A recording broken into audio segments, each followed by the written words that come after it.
Custo de vida, emprego e desemprego, cesta básica, tarifas públicas, salário mínimo. Agora, na Brasil Atual, a análise do DIEESE. E nós vamos conversar com a economista e técnica da Unidade de Atendimento Técnico do DIEESE no Vale do Paraíba e apresentadora do Giro Sindical, Renata Belzunces. Bom dia, Renata. Oi, Glauco, bom dia. Hoje eu estou do outro lado. É verdade, né? Hoje você costuma ser apresentadora do Giro Sindical, agora está como entrevistada aqui participando do Espaço do DIEESE no Jornal Brasil Atual. E sobre um tema, né, Renata, que é fundamental, inclusive, se a gente for pensar em termos de recuperação econômica do país. Ontem o IBGE divulgou dados da produção industrial que praticamente não avançou de fevereiro para março, né? Só 0,3%, e na comparação com março do ano passado a atividade caiu 2,1%. Quando a gente pega aqui os dados do primeiro trimestre desse ano em relação a igual período do ano passado, o tombo é ainda maior, de 4,5%. Como é que você viu esses dados divulgados pelo IBGE, Renata?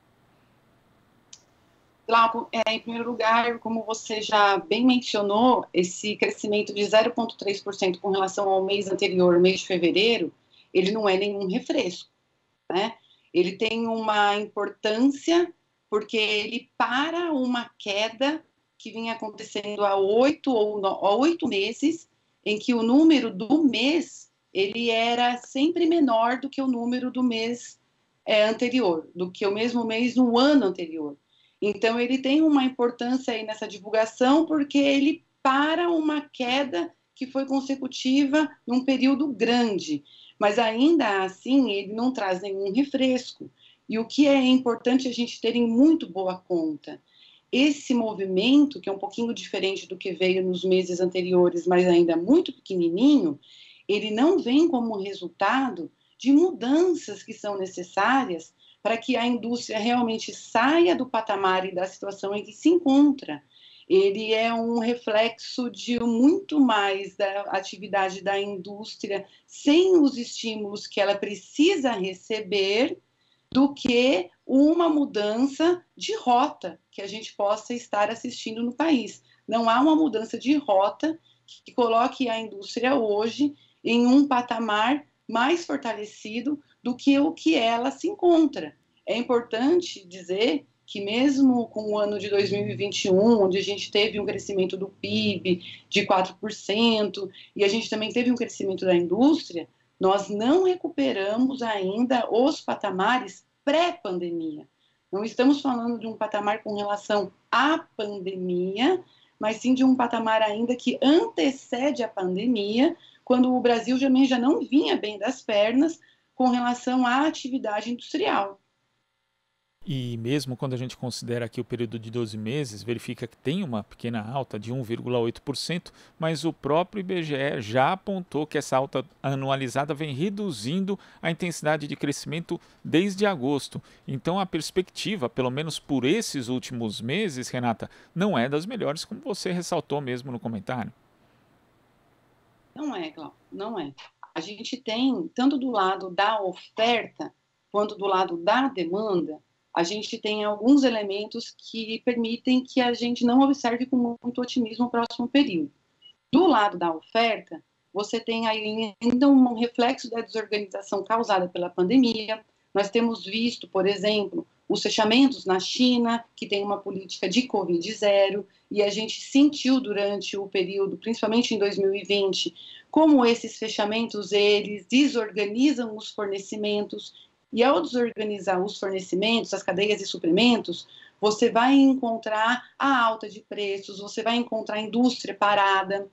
Você também agora tem um outro fator, que é a guerra Rússia e Ucrânia. Ontem mesmo, Glauco, eu conversava com um trabalhador do setor de logística de uma montadora, e ele dizia o seguinte: tive um trabalho danado para encontrar uma lixa. E quando eu encontrei essa lixa para comprar no mercado, ela estava muito mais cara do que eu costumava pagar por ela.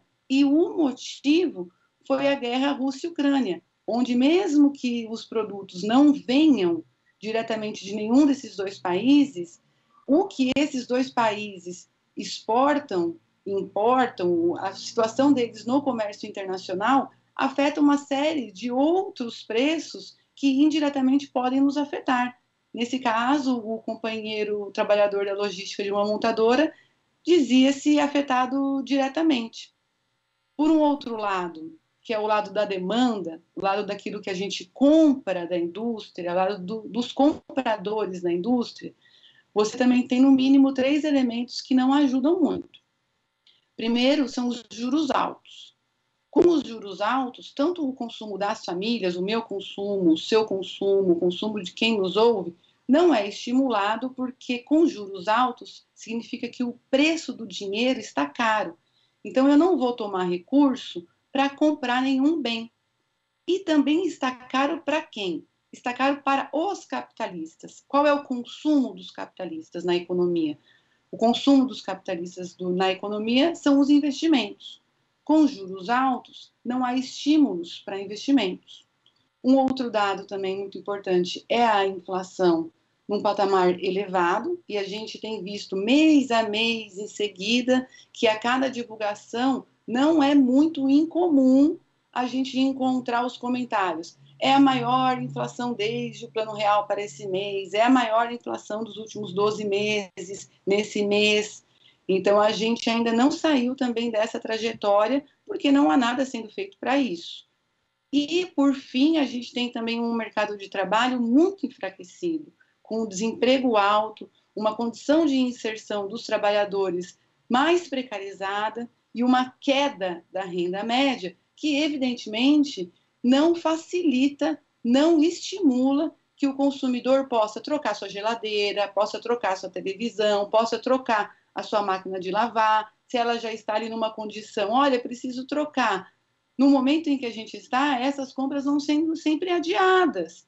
E aí, só um dado também de como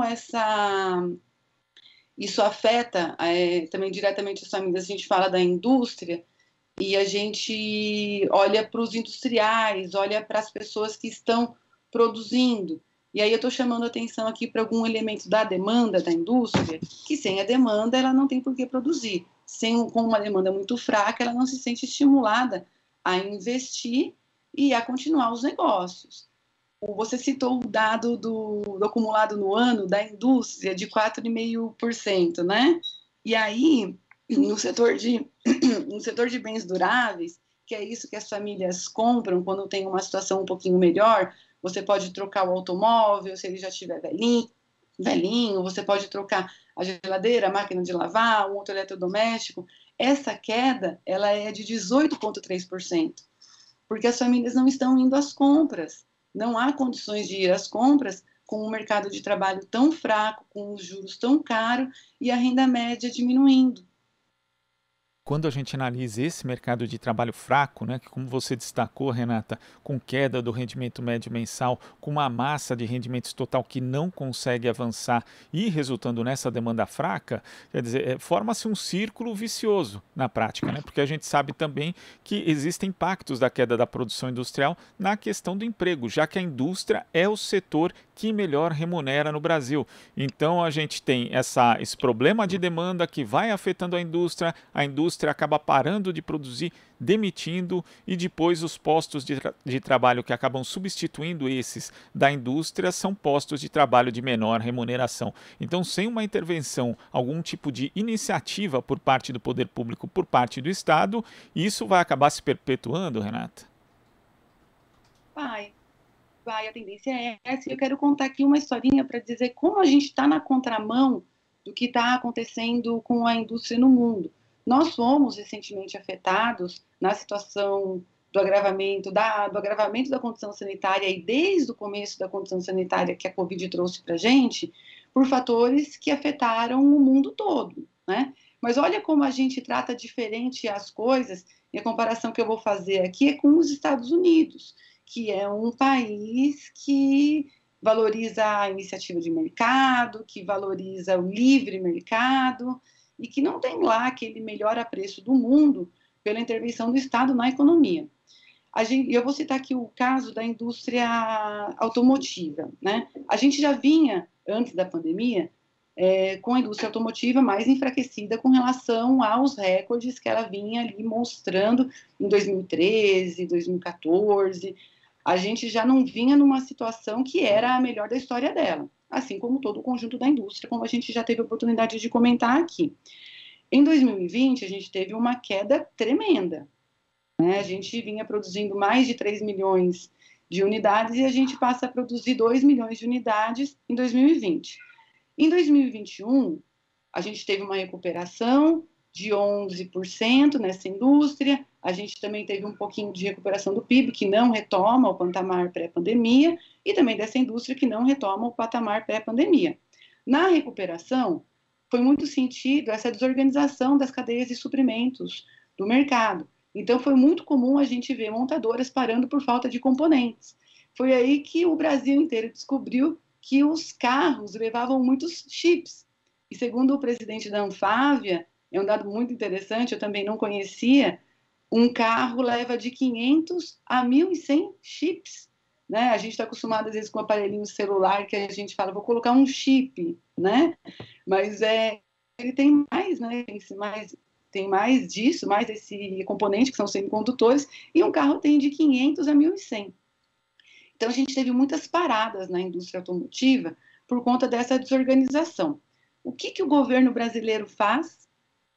Anuncia o fechamento da CEITEC, que é a única empresa que produz semicondutores e chips na América Latina. E, enquanto isso, o que John Biden faz nos Estados Unidos? O nosso anúncio de fechamento da CEITEC, ele foi em 2021 já. A gente já é uma situação que já vem se arrastando. Ela é uma estatal, ela é muito estratégica, olha o tamanho do quanto ela é estratégica, e a única política do governo para ela foi de privatização. Olha o que John Biden faz. Em abril, ou março ou abril desse ano, John Biden faz um programa que chama Chips for America. Ele anuncia, ele pede ao Congresso Nacional para que ele possa gastar 50 bilhões de dólares para incentivar aqueles que querem produzir chips nos Estados Unidos. Então, a gente está na contramão. Esse caso do setor automotivo é muito emblemático, eu acho. A gente tem outros também, porque ele já mostra várias facetas do nosso problema. Onde a gente tem muita ausência no Brasil, a gente não entrou ainda em determinadas indústrias, como essa da microeletrônica, como o nosso governo age. Aí o nosso governo fala, vou privatizar. Ele vai privatizar aquilo que o mundo inteiro está precisando, e nós temos aqui a construção mínima, a construção incipiente de algum know-how para fazer. E os Estados Unidos diz, olha, eu vou incentivar aqui, porque eu não quero passar essa situação de dependência. Eu não quero que a minha produção seja afetada novamente, como foi pela pandemia. Isso me deu uma lição. Qual lição? Algumas coisas eu preciso produzir aqui para ter segurança. E a gente faz o contrário. Não tem sentido. É inacreditável que o Brasil adote esse tipo de postura, contrariando, como você ressaltou, né, aquela que é considerada a pátria do liberalismo. Mas aqui a gente está num grau muito mais avançado, né, num ultraliberalismo praticamente. Renata, eu queria agradecer a sua participação aqui no Jornal Brasil Atual de hoje e até a próxima. Até a próxima, Glauco. Até mais. Tchau, tchau. Tchau. Conversamos aqui com a economista e técnica da Unidade de Atendimento Técnico do Diese no Vale do Paraíba e apresentadora do Giro Sindical, Renata Belzunces. Você está ouvindo Jornal Brasil Atual. As notícias que os outros não dão.